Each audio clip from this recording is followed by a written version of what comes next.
Le fa dit, celui qui décide de nourrir le chien de son voisin perd non seulement son pain, mais aussi le chien. J'ai quand même reçu déjà un certain nombre de femmes qui ont presque la même préoccupation. J'ai été là pour mon homme. J'ai tout fait. Il était, pour certaines personnes, il était même au bord du suicide. J'ai été là pour mon homme. J'ai tout fait. Il s'est relevé. Il a retrouvé sa confiance en lui. Et maintenant, il m'abandonne pour une autre femme. Il y a une en particulier. Non, ça m'a marqué. Parce qu'elle dit yéyé. Le monsieur, il était au bord du suicide. Ce monsieur allait se suicider. Ce monsieur était dans la rue. Il avait rien. Il était un SDF. J'ai tout fait. Je lui ai redonné confiance en lui. J'ai créé ma société. On a commencé par travailler ensemble. Non seulement il m'a volé de l'argent, soudainement à un moment donné, il a commencé par se plaindre de mon comportement. Et aujourd'hui, il est avec une autre femme. Pas qu'il est seulement avec une autre femme, mais avec mon argent. Et il y a aussi pas mal de scénarios, pas mal de personnes que j'ai reçues qui ont à peu près les mêmes histoires. Tu rencontres l'homme, il n'était pas grand-chose, il n'avait pas grand-chose. Grâce à toi, d'une manière ou d'une autre, tu l'aides. Il arrive à un certain niveau et il commence par se plaindre de ton comportement. Il trouve que tu en fais trop. Les femmes qui ont l'aura de prêtresse, les femmes qui sont des guérisseuses naturelles, c'est-à-dire elles sont venues au monde avec l'énergie de guérir. Leur énergie est réparateur ou réparatrice. Une énergie. Ah, Dieu. Mon père va me tuer. Hein?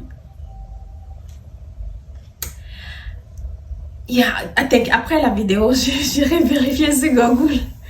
Donc, les femmes qui sont, je vais dire réparatrices, ça, elle est beaucoup plus cool. Hein?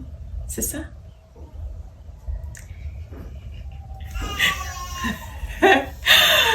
Mon père va me tordre le cou.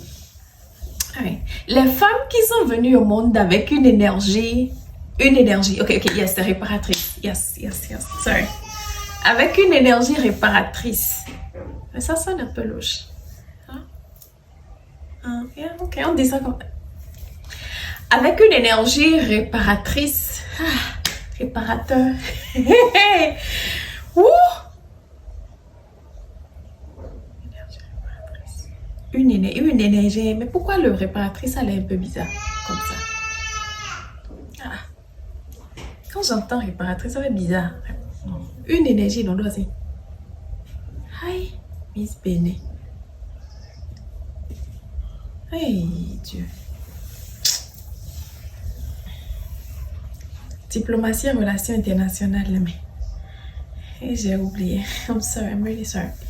Donc, les femmes qui sont venues au monde avec une énergie réparatrice, le plus souvent, ce sont des femmes qui ont l'énergie, l'aura de prêtresse.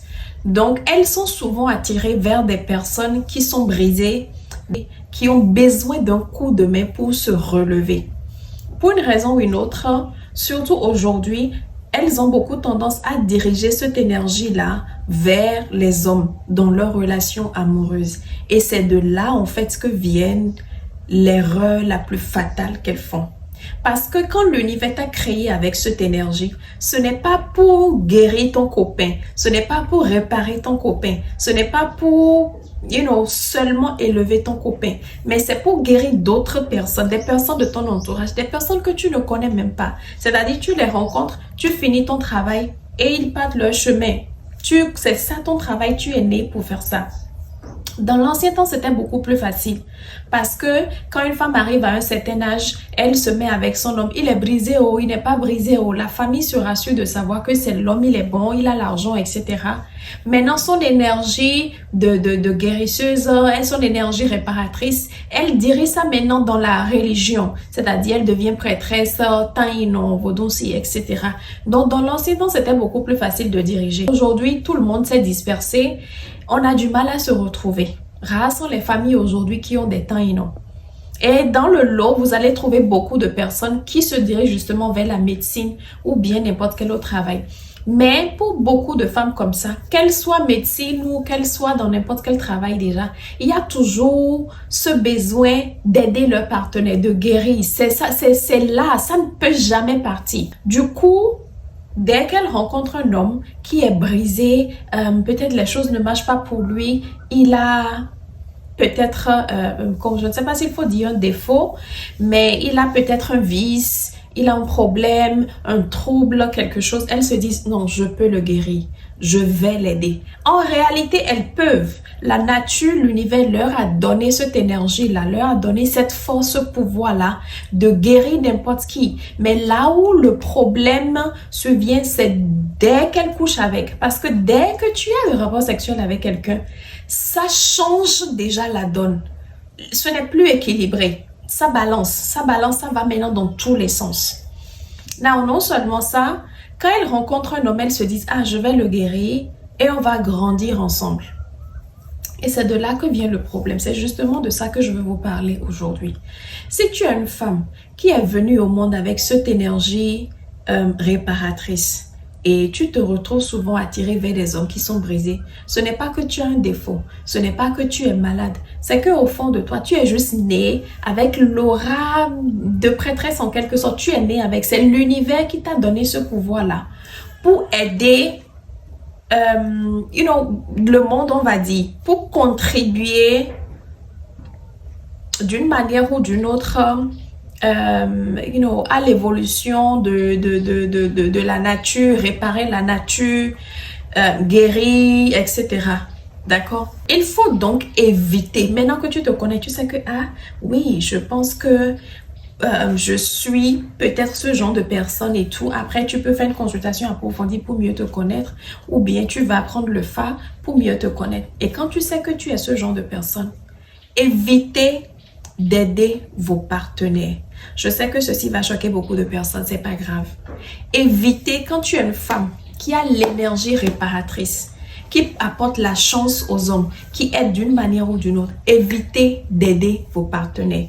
Non seulement l'énergie, mais si tu es financièrement beaucoup plus que ton homme, soit tu as l'énergie, soit c'est spirituel, tu as l'énergie pour guérir spirituellement, ou bien financièrement, tu le dépasses, tu as les moyens de l'aider. Peut-être qu'il veut faire des projets, rien ne marche pour lui. Et tu sais que toi, tu as les moyens, tu as beaucoup plus d'argent pour lui. Peu importe. Si tu as ces outils-là pour aider, pour guérir un homme, ne le fais pas avec ton homme, avec ton partenaire ou avec ton mari. Parce que pour guérir quelqu'un, si on prend par exemple un homme qui est au bord du suicide, c'est qu'il a perdu confiance en lui. Sa force, tout est anéanti, il est juste là seulement. Il faut beaucoup de force, il faut beaucoup d'énergie pour guérir quelqu'un qui est brisé. C'est comme si les morceaux s'est cassé, des morceaux sont éparpillés partout. C'est beaucoup de travail pour essayer de rassembler, arranger un à un. Donc, c'est pour ça que ce genre de femmes, elles sont souvent de caractère fort. Elles ont de très forts caractères. Elles n'arrivent pas à faire les choses doucement, trop, non. C'est vrai qu'elles ont un côté très maternel. Parce que déjà, naturellement, la femme, elle est comme ça. Elles auront ce côté maternel et il y aura aussi cette force. Parce que par moment, quelqu'un est tellement brisé à un point où, peu importe à quel point tu dolotes la personne, peu importe à quel point tu essaies d'être douce, enlève-toi, non, va travailler. Un beau petit est beau. Il faut crier, il faut mettre le poing sur la table. Hey, toi, lève-toi. Allez, bouge, lève-toi. Soit tu te lèves, mais tu sors de ma maison. Il faut parfois cette énergie-là. Donc, il faut beaucoup d'énergie pour guérir quelqu'un, pour aider cette personne à se relever. D'accord? Tu sors une partie de toi. Tu mets ça en cette personne, tout doucement. Mais là où ça devient un problème, c'est que si tu fais ça pour n'importe qui dehors, la personne retrouve sa force. Tu laisses la personne s'envoler parce que c'était peut-être juste un client ou bien une connaissance ou bien quelqu'un juste que tu as rencontré comme ça et que ton instinct t'a poussé vers cette personne. Dès que la personne est guérie, la personne peut prendre son envol. Il y a cette satisfaction-là. Tu es tellement contente, tu laisses la personne s'envoler. La personne à un moment donné, d'une manière ou d'une autre, va essayer de te le reconnaître directement ou indirectement. Ah, oh, merci beaucoup. La personne peut te donner un cadeau. Demain, tu peux tomber sur la personne, tu as besoin d'aide. Mais en fait, il y a cette satisfaction. Ton aura se dit, ouais, encore un de plus. Bon travail. Ça te donne encore plus de force pour évoluer. Toi, tu fais juste ton travail. Mais quand c'est quelqu'un, quand c'est ton partenaire, si tu es la femme et que c'est ton copain, c'est ton mari, ça devient très compliqué. Parce que quand tu mets autant de force pour aider un homme à se relever, dès qu'il se relève et qu'il se retrouve et qu'il est maintenant un homme, il veut maintenant prendre son rôle d'homme. C'est qu'il se sent maintenant comme un homme. Il veut maintenant se comporter comme un homme. Mais toi, la femme, parce qu'il est toujours dans ton entourage, dans tes parages, parce que tu l'as retrouvé brisé, parce que automatiquement, ton cerveau, en tant que femme, ton cerveau te dit, il est comme un enfant. Il devient comme ton enfant. Et vous savez très bien qu'une maman restera toujours la maman de ses enfants. Allez voir Patrice Talon. Si sa maman est toujours là, il y aura des fois où il va appeler sa maman. C'est que ma maman, ma maman, ma maman.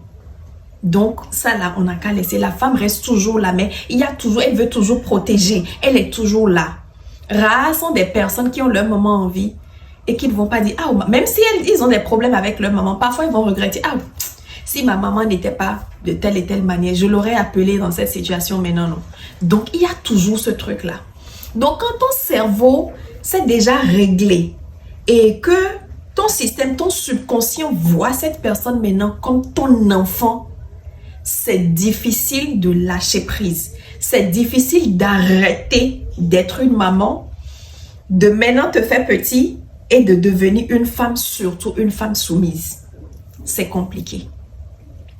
C'est très, très compliqué. Et là, les choses commencent par tourner au vinaigre. Parce que l'homme veut maintenant être homme. Et il ne veut pas épouser un homme, il veut avoir une femme. Et voilà que toi, tu es toujours sous-dessus dans ton énergie, une énergie qui le domine en fait. Ça, c'est trop. Donc, cette même énergie qu'il a guérie, quand il est guéri maintenant, quand il s'est retrouvé, il va trouver que tu en fais de trop. Que tu exagères, que tu es trop dur, que tu veux tout contrôler. Tu veux toujours avoir le dernier mot. Elle me traite comme un enfant. Elle ne me respecte pas. Mais on oublie en fait qu'il y avait un moment où tu étais comme son enfant. Si elle ne t'avait pas traité comme son enfant, être forte, être dure avec toi, tu ne seras pas là où tu es aujourd'hui.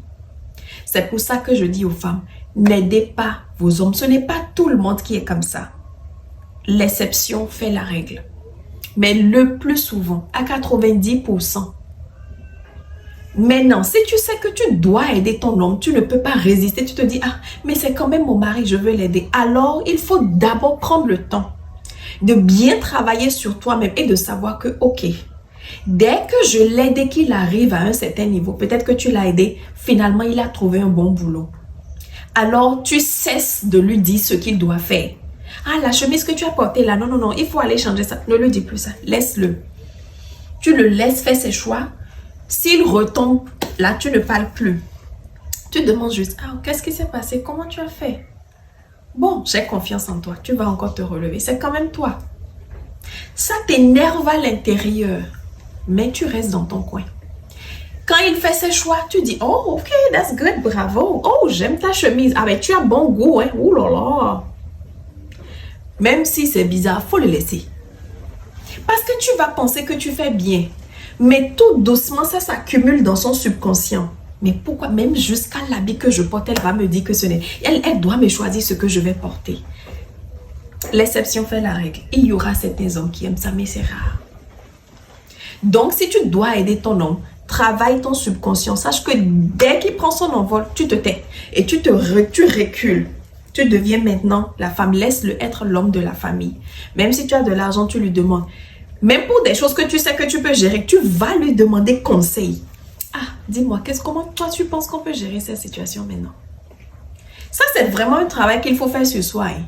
Parce que c'est pas facile. Tu sais que tu es intelligente. Tu sais que... Parce que ton subconscient, a déjà formaté les choses. Tu as vu la personne quand il est... Donc, tu sais que quelque part, tu maîtrises beaucoup plus de choses que lui. Tu as plus de force que lui.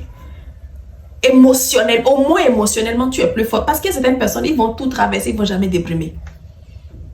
Donc, surtout pour une femme qui a aussi eu ses vécus, qui n'a pas déprimé, mais qui a toujours retrouvé la force, qui va jusqu'à même aider un homme qui est déprimé à se relever. Elle te dépasse, il faut le laisser. Donc, tu sais que tu dépasses cette personne, mais tu dois faire semblant comme si tu es bête. Ce n'est pas facile. Mais si tu sais que vraiment tu ne peux pas, alors il ne faut pas l'aider. Tu le retrouves. Soit tu ne vas pas dans ce sens-là. Tu vois qu'il est trop brisé. Passe ton chemin. Tu l'aides, tu le libères. Ne sortez pas ensemble, ne couchez pas ensemble. Tu le libères, il n'y a qu'à partir. Ou bien, tu passes ton chemin. Ou bien, si tu vois que bon, il se cherche, tu peux te mettre avec lui. Tu le laisses gérer. Tu peux prier pour lui. Dans ton cœur, prie pour lui. Son c'est saura que tu fais quelque chose au moins pour lui. Et par moment, tu lui dis, ça va. Tu tiens le coup. Si tu as besoin de quelque chose, des conseils. Si je peux t'aider en quelque chose, je suis là. Hein. Avec mes petites connaissances que j'ai là. Bon, en tout cas, tu essayes, parce que certaines personnes, si tu ne dis rien aussi, il va dire au moment où j'étais, elle était là seulement, elle me regardait. Quand il aura finalement l'argent, il va regarder tout. Donc, sois là sans être là. Mais être trop présent, guérir, le nourrir comme un bébé, ne faites plus ça. Ça finit toujours par se retourner parce que c'est normal. Et je ne dis pas qu'ils ont tort. Quelque part, ils ont raison. Parce que la nature, les femmes qui ont l'énergie protectrice, guérisseuse, je vais dire, ont toujours une... C'est que la force est beaucoup. Vous savez combien de force il faut, combien d'énergie il faut pour guérir un être humain. Maintenant, la nature t'a envoyé pour guérir beaucoup de personnes. Tu imagines le niveau d'énergie que tu as en toi?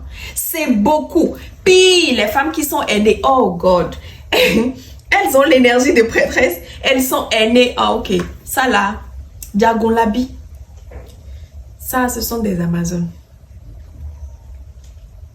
Donc, tu peux ne pas t'en rendre compte, mais tu as beaucoup d'énergie. Même les moments où toi, tu penses que tu parles simplement, tu donnes des ordres. Et les hommes n'aiment pas ça. Ils n'aiment pas ça.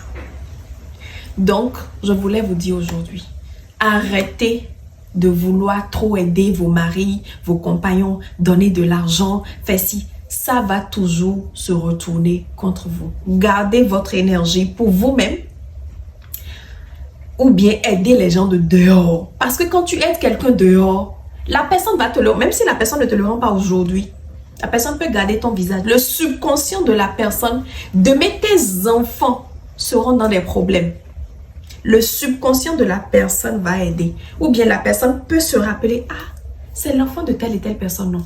Ah, ta maman m'a sauvé la vie. Ah, viens, je vais t'aider. Donc, fais ça dehors, faut laisser l'intérieur. Dans ces circonstances-là, la charité ordonnée ne commence pas par soi-même. Il faut laisser. Charity does, in those circumstances, charity does not begin at home. It stays outside. Parce que tu vas regretter. Tu vas vraiment regretter. Donc, s'il vous plaît, je tenais à vous dire ceci aujourd'hui. Arrêtez de vouloir être les mamans de vos copains, de vos maris. Ça finit toujours mal. Parce que quand c'est comme ça, quand tu as eu à aider, tu as mis autant d'énergie, tu as aidé. La femme n'arrive plus à éteindre le switch. Ah ok, bon, c'est bon, maintenant il est grand garçon. Est-ce que c'est pour qu'une maman, un parent dise, ah mon garçon, il est assez grand, je ne vais plus l'aider? Jamais. Jamais. Les mamans, elles sont toujours là. Quelqu'un dit même, je suis tombée sur un truc sur TikTok et les gens se moquaient. Il y a une dame qui a dit, mais sérieusement, il y a une étude qui a révélé que des femmes qui ont beaucoup d'enfants ne meurent pas vite. Et juste en dessous, quelqu'un a dit, mais oui, juste au moment où la mort est en train de t'emporter, l'un de tes enfants vient et dit, maman, on a besoin de quelque chose. La mort va dire, bon, va gérer ça là, tu reviens. S'il revient encore un autre enfant, donc c'est normal que quand tu as beaucoup d'enfants, tu ne meurs pas vite.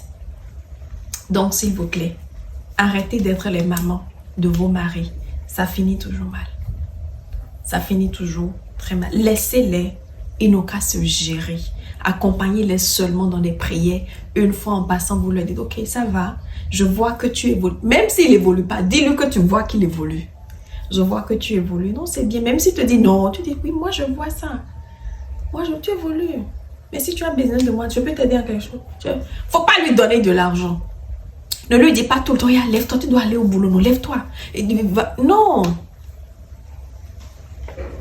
Ça finit toujours mal. Parce que tu vas regretter. Surtout quand la femme se paie, se sacrifie en aidant son homme, se dit, ah, je vais l'aider. Je vais l'aider. Parce que quand il en aura, là, on va. Ça fait plus mal. Parce que au moment où tu t'es perdu, tu t'es oublié, tu l'as aidé, c'est bon, il s'est retrouvé et il trouve maintenant que tu en fais trop. Donc, ne les aidez, laissez-les. Priez juste pour eux. Quand ils viennent vers vous, ok, donnez quelques petits conseils. Ne donnez pas de l'argent. Ne donnez pas de l'argent. Parce que dès que tu commences pas à donner de l'argent, quelque part, tu commences pas à jouer le rôle d'un homme.